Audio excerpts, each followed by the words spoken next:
welcome back to LinkedIn Logs, the jobs podcast. I'm your host, Chad White. If you didn't know, this is the jobs podcast for the website cpluscomedy.com. Like I just said, it's a website. Go there. Welcome back in. We're on episode 79 of the show that talks about jobs. I'm your host. And it's a radio show. Call in 977 JOBS. 977 JOBS. We'll play your favorite job songs in about 20 minutes. But first, the markets. They're up or stagnated. I haven't watched CNBC today. That was fun. Welcome back in. We're on episode 79 of the show that talks about job stuff. What's been going on with me? Well, exactly 1 week ago yesterday, I crushed my phone with a barbell by accident. I had to use an iPad for 2.5 days as a way to communicate. I had to get a new phone. As you see, this one is on the website. It said gray. It looks like a light blue or a darkish blue. Anyway, I'm still with the Samsung family. I have the S25 Ultra now. I paid off the 23 Ultra, and I said, I'm not going to do anything until the 26 Ultra comes out. And then I cracked the screen, and then 2 weeks later, I crushed the phone. It's still turned on. I could plug it in to this monitor with this keyboard and this mouse and use Samsung DeX, which is one of the reasons why I continue to use the Samsung phone. There's several other, a handful of reasons. I often think, and I'll get to the job stuff in a second, I often think, if Samsung wasn't a competitor, would I just go to Google? Would I go back to Pixel, which I had Pixel phones before? But I moved over to Samsung because it was just a better product, even though it's a little bit bogged down with this One UI bullshit. One UI is Samsung's iOS on top of Google's Android. But it's also the most, I don't want to say malleable. It's the most customizable because I can do different things with it. I can do things. I can do very minute things. When I get home, it just does stuff. Yes, you can do that with other Android phones, and to some extent, you can do it with iPhones. But it's just so customizable. All right, let's get on with the job thing. Well, I got a call last week that my numbers for this website that I'm freelancing for, making $10 per post. No big deal. Again, no big deal. But my numbers were not good, even though I'm the only one posting to Big Brother stuff. I'm the only one posting to horror news. I'm posting real news. I'm posting real things, and my contract is not being renewed.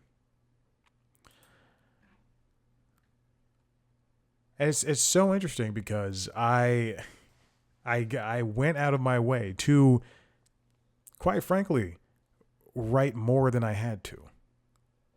They asked for 400 words, and I would give them, especially for I wrote 10 Big Brother articles for 10 days straight. I wrote 9 for 9 days straight. Actually, I did not do the 10th one as a feature piece, but I did that, and each one was over 1,000 words. Some were 2. And then I go to, I use Photoshop. So I take images that just don't exist. I take images from Getty or whatever, or Key Art from these shows, and then I create images that don't exist. That's what Photoshop is for. I'm doing things differently. And then, you go to this website right now and you see somebody's written, this celebrity is eating pineapples now. Find out who after this. And I'm just thinking, like, what? And I understand that, this website is built for SEO. Unfortunately, that's all they wanted was just you write. They don't have any social channels, and then it was up to you to using SEO skills to promote the whatever you wrote. I totally understand that, but when you have somebody like me who has come from a real job, and I spent all last week. I'm not mad about it, but I spent all last week going, I'm better than everybody who's writing on this website. It's true. It's true.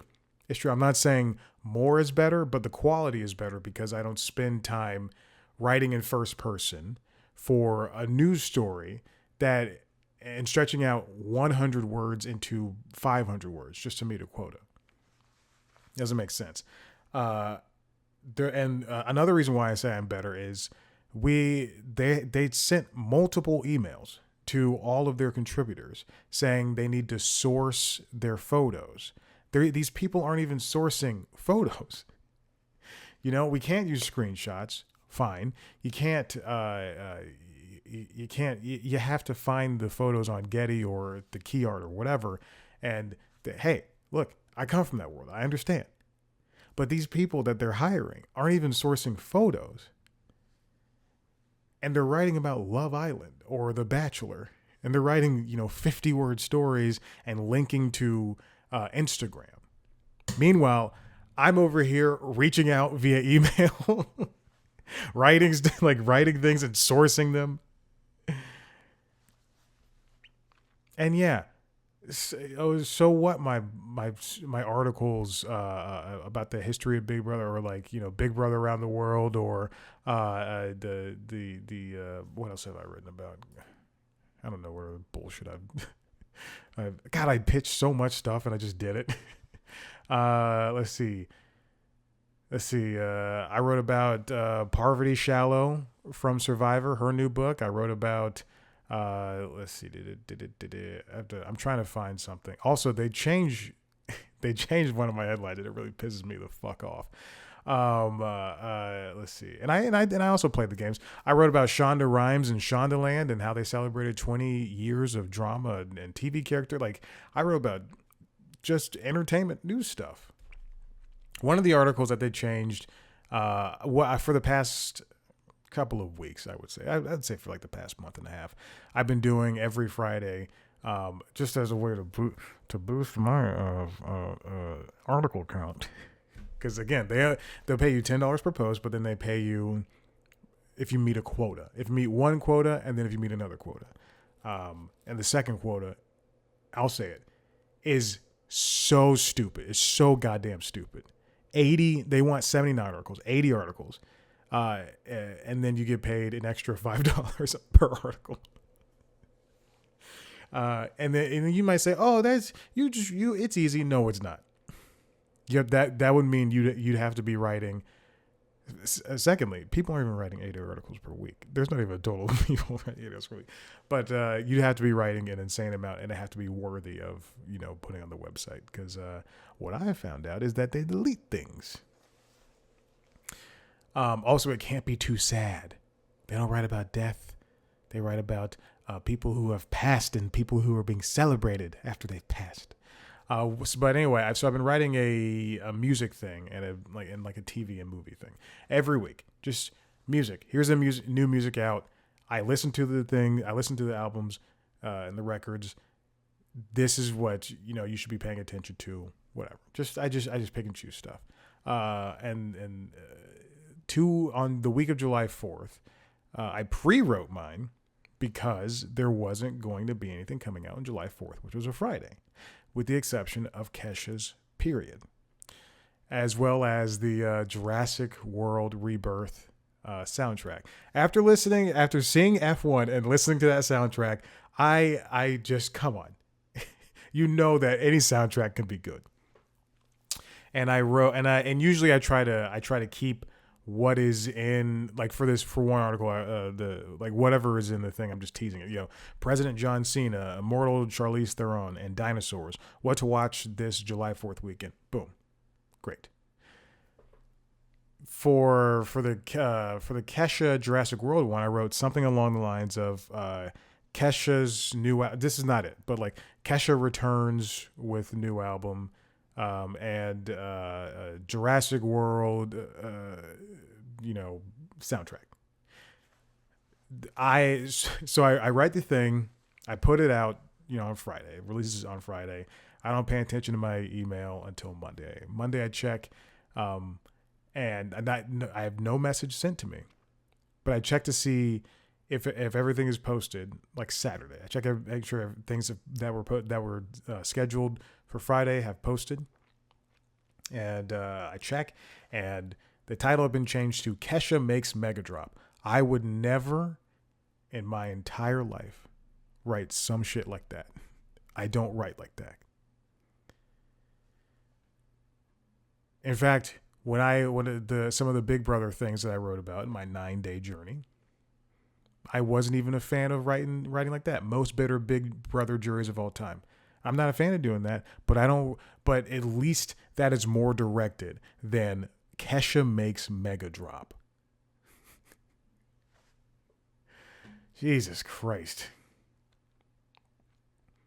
The idea that these people that they hire can't even go and type in the source on their pictures, and they're able to be kept, and then I'm writing something. I do a recap of The Bear before season 4, or I write a story about Library of Congress honors Broadway icon, and I have a picture of him with Obama. Oh my God, that's fucking insane.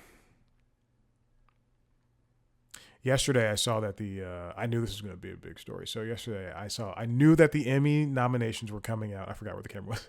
The Emmy nominations were coming out at 11:30 a.m. Eastern time. I was cycling. I was on the bike doing a Power Zone endurance class. Christian Van Velde, Peloton. He's one of the best.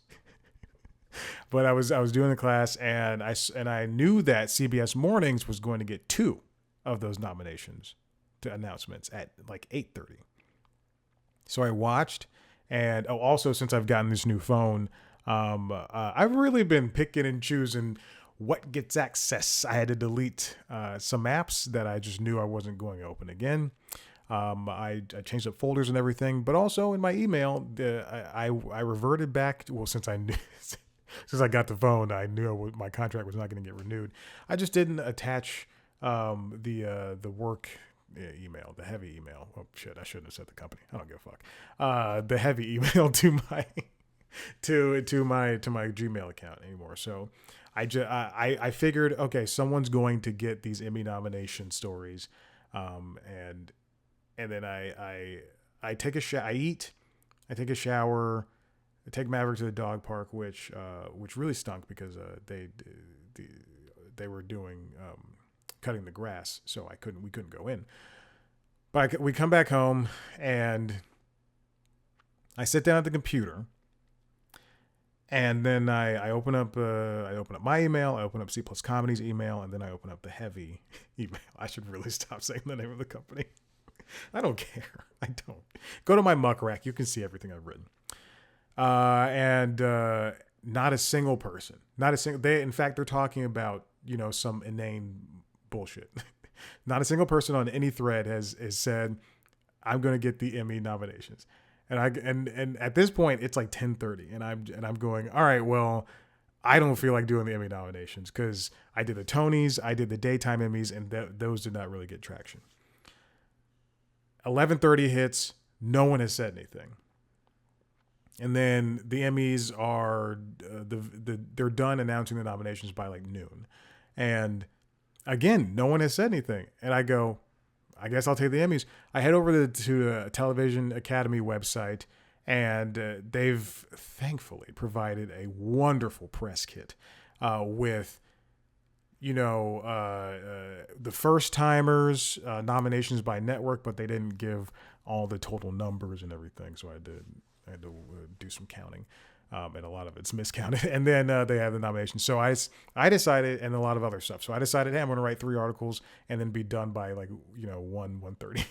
And that's what I did. I wrote 3 giant articles. Guess which one was the only one that did well with the nominations list. So I was just like, well, that's what happens. And I'm the only person who said anything about this. It's fucking ridiculous. All right, moving on. I sent my resume to my mother, who reached out to somebody she knows who does resume refinement. We are in a world where it is where people are saying it's wrong to use AI to do anything, and then when you ask them to, when you talk to these people, when you reach out and they offer to help or whatever, they send you back a bunch of AI mess. Now I say that because when my mother emailed me, first of all, it was out of the blue. She said, "This is your resume. Try using this," and I went, "All right." I looked at it and I wasn't I truly was just gonna pass it off and be like, fine, whatever. But I started reading it over. I'm looking for my mom's email. Let's see. I started looking it over, and just so much of it was not finished. My LinkedIn, the person who did this, provided a link to my LinkedIn on there, and the link's not on there. It just says linkedin.com/in/ and then that's it. My email has the wrong uppercase. They call me a media professional, which is not what the fuck I am. I'm a TV producer. I have credits. I'm a TV producer. I'm not a media professional. What the fuck is that? For the core competencies, which is something I would never fucking use. And I'm sorry, I'm cursing a lot. There's just a lot of mess. Social media content management, Instagram, Meta, X, TikTok. I deleted all that. I just said social media management or something like that. Hold on, let me pull up what I said. Let me do a comparison. I said social media management. I changed my title to producer. And also, I like to have my middle initial on there. I like saying Chad C. White. I don't like saying just Chad White. I added my LinkedIn on there. Let's see. Before I get to the description, I would like to continue on downward. In the education part, I'm 11 years out from graduating from college. I don't understand why any of this shit is on there. Sure, the college can be on there, but first of all, that is not my major, nor is that my minor. It's wrong. And then also including stuff like an internship is so, again, I'm 10 to 11 years out. What year? 2012. I'm 10 years out. We don't need that. Let's see. I don't. The thing is, I previously changed my resume to not include a lot of stuff that's on here. I understand that for a lot of this you have to have your what is it called, descriptions for jobs and everything, but the person just kind of copied and pasted what I'd written down for other resume versions. I don't know. I guess my mom sent them a second resume version that I'd previously sent her. And it's just wrong. It's just wrong. I haven't even looked at the C+ comedy stuff because I was just so irritated at, okay, so that's the name. A lot of this stuff is just misspelled or not include, the entire names aren't included. All right. So then you go up to the profile section and there's just a lot of misspellings and descriptions and run-on sentences and use of the word content, a word that I would never in my life use in a job or in a personal conversation. And it's just wrong. It's just wrong. And I'm looking at both versions, and I'm frustrated at that situation. But if this is the shit that's going to work. But my mom also included me in the email to the person. However, yeah, and this person, if this person does this for a living, she works at the same company. If this is the person that does it for a living, she should go. She's really fucking double check that shit. All right, let's move on. This is going to be a long episode. My goodness. I could dance through it. This comes from The Hollywood Reporter, written by Katie Kilkenny. SAG-AFTRA video game strike officially over as members ratify agreement. This happened last week. But SAG-AFTRA, after an 11-month strike, is finally done with this video game strike. They brought it to an end last Wednesday as members voted overwhelmingly to ratify a labor agreement with major interactive companies, which collectively are behind franchises like Call of Duty and Marvel's Spider-Man. More than 95% of voting members supported the deal reached in early June, while less than 5% voiced their opposition, SAG-AFTRA announced on Wednesday. The union strike began in July of 2024 and stretched on until June of 2025, when negotiators reached a tentative deal and SAG-AFTRA subsequently suspended the work stoppage. The agreement, whose predecessor originally expired in November 2022, took an unusually long time, 3 years to hammer it out.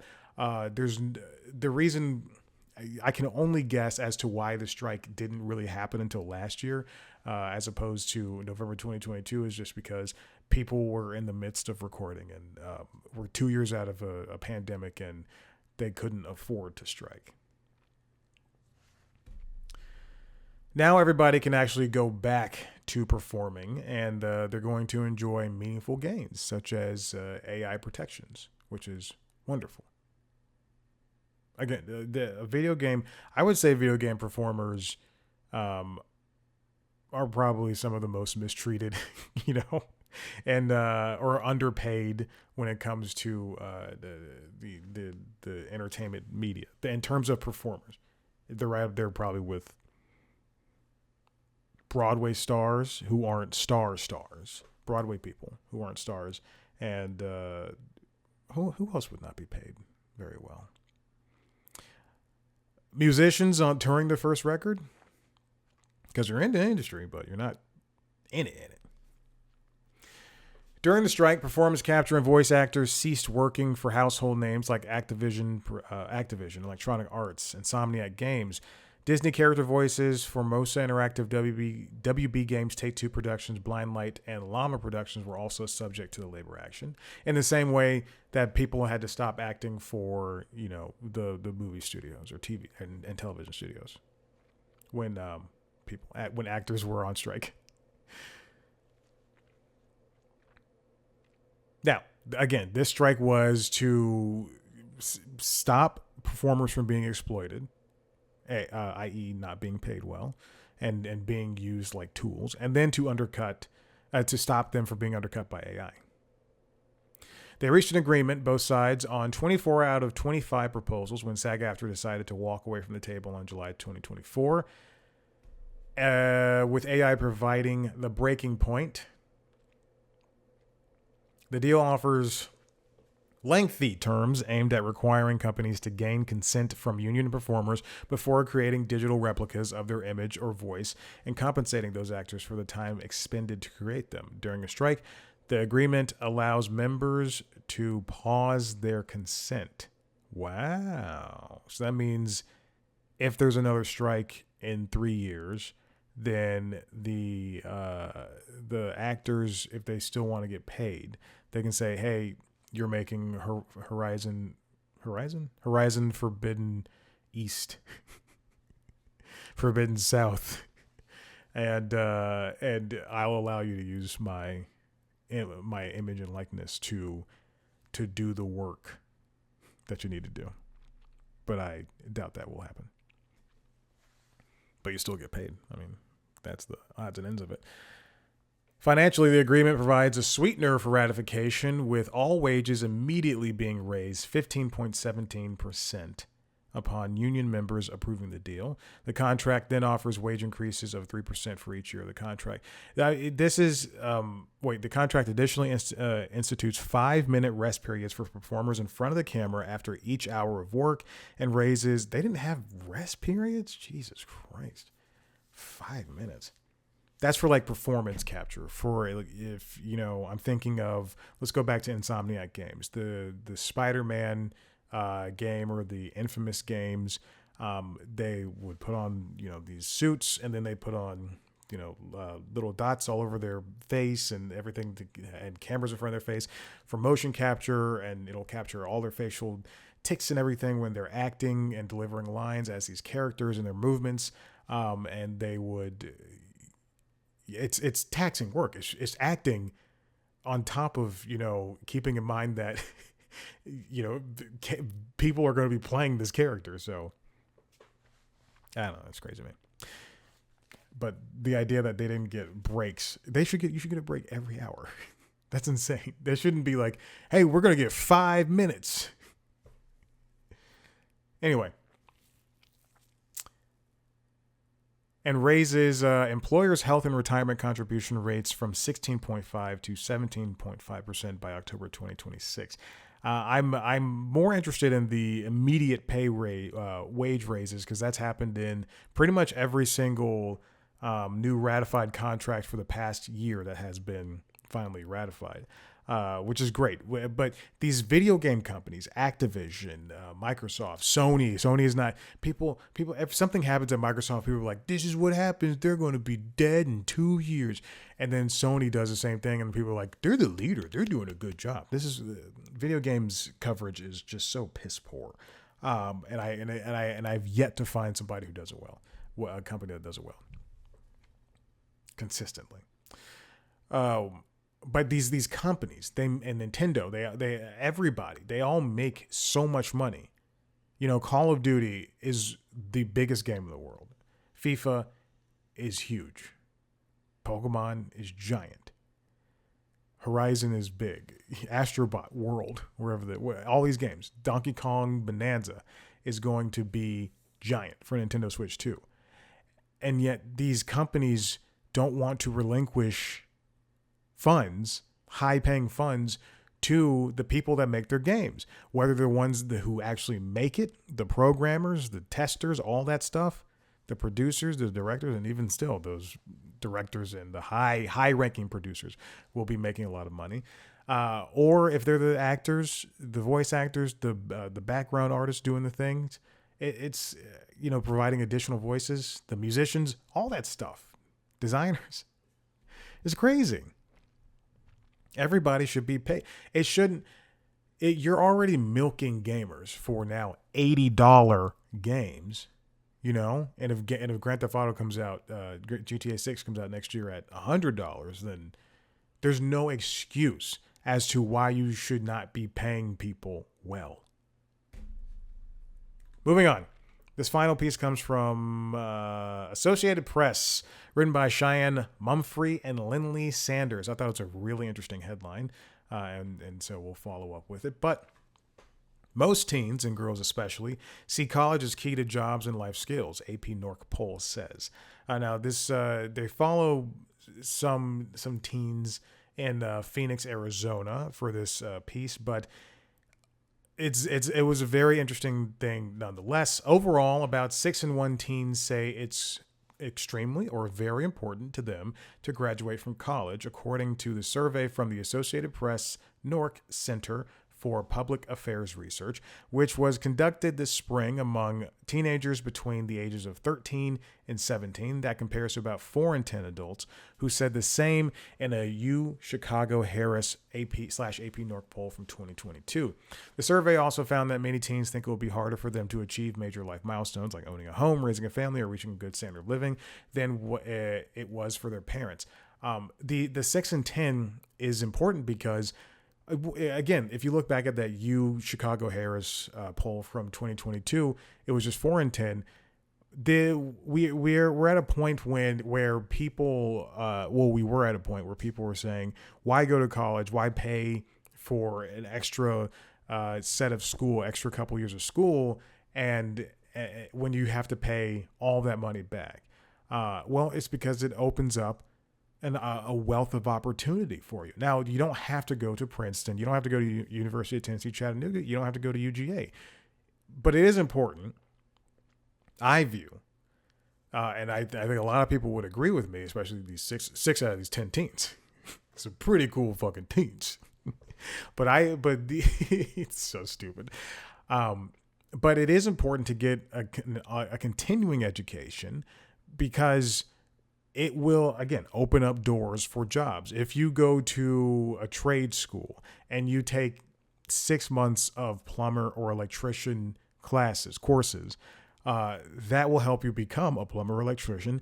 And then you'll be making a boatload of money, because you can go and utilize those skills anywhere. The same thing that goes for, I'm sure you don't go to school for construction, but that goes for construction. And then maybe, hey, I can't afford to go and be an architect right now, but a lot of companies, even though that they are having their issues now, but a lot of companies such as Starbucks will pay for ongoing education. I believe Walmart does the same thing as well, as long as you're employed with them. It is, we can't. I think it would be great. I think it would be wonderful to be able to graduate from high school and then go work a couple of jobs as you should. You should be when you're in your early 20s, you should be messing around, making mistakes. You should not have everything figured out. And that's the problem with people in the South. They get married at 20, 21, they have children at 21, 22, and now you're just like, you've been married for 10 years when you're 32 years old. That's insane to me. I don't get it. And I know so many people like that. Anyway, but you should go and get those experiences, do some blue collar work. That should be, how like in South Korea, actually probably in Asian provinces, how, but they have to go serve in their military for 5 years. We should do that, but for jobs. You should work in service industry. You should work in retail. You should have to be forced to do so many of those shitty jobs. And then only then you can, like, after 5 years or however long, go apply and be a business person or do whatever bullshit that you want. Because so many people just don't understand what it takes to work in those positions, because they've never worked in those. But anyway, it's important to know some stuff after the fact, even if it comes later in those 20s, because yes, school is expensive, and it shouldn't cost an arm and a leg and a kidney and a heart and the brain. In order, you need at least 2 of those to continue school, but it should not cost that much. And yet here we are at a point where it does. So now we have to think around that. We have to think, hey, I can't afford $50,000 to go to the University of Tennessee at Chattanooga. I can afford to pay that back. Do I whore myself out? Do I sell drugs? I don't know. If I could sell, I'm telling you right now, I got put it on mic. If I could sell drugs, I'd do it. I would sell cocaine to the whitest of white boys, and like the dirtiest, cheap cocaine. But I would charge them so much money. If I could, I would do it. But only to white men. Because if I'm ruining anyone's lives, it's going to be theirs. But I said it. Yeah, but it's so we have to think around, and I think things like trade school or working for companies that are willing to foot the bill for you to go to school. I mean, hell, even the military, they'll pay for, I believe so. They'll pay for school after the fact. But when you're young, you don't know any better. If Chad at 22 just had access to anything in here, he would screw it up. And he had to maintain anything in here. He would screw it up. He wouldn't know how to take care of the dog. He wouldn't know how to switch profiles on the iPad to record a very bad podcast. He wouldn't know how to run C+ Comedy, even though he was 2 years in at that point, 2 or 3 years in, 3 or 4, something like that. Yeah, 2, 3. Did I say 10 years? How old am I? But anyway, I thought it was a very important piece because they, provided a few numbers that you don't see, and as well as a profile of a 17-year-old who's going to be graduating from high school within the next year or two, and as she talks about college and everything, and the worries that surround it, her and paying for it. Okay, that was a long one. Listen, if you like what you heard here, head to the website, cpluscomedy.com, where you can see me talk to famous people. Sometimes, if you want to watch a video version of those conversations, go to youtube.com/cpluscomedy, where you can also watch a video version of this show, as well as video versions of the other podcasts, Late Night Lately, the Late Night Show, as well as the Constitutionals, the Entertainment Business News Show, the premiere show for this website, and follow us on social media at C Plus Comedy on TikTok, Instagram, and Blue Sky. Thank you so much for listening. We'll see you next time. Bye.